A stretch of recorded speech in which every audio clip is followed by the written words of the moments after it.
chào tất cả mọi người. Hôm nay ngày 1 tháng 9 năm 2023, công ty Mutu Hà Nội tổ chức cho toàn bộ công nhân viên của công ty đi nghỉ mát du lịch tại Sầm Sơn.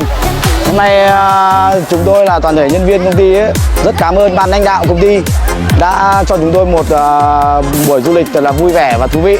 Xin chân thành cảm ơn ban lãnh đạo và chúc toàn thể cán bộ công nhân viên có một ngày vui vẻ tại Sầm Sơn, một buổi du lịch thật ý nghĩa của năm 2023.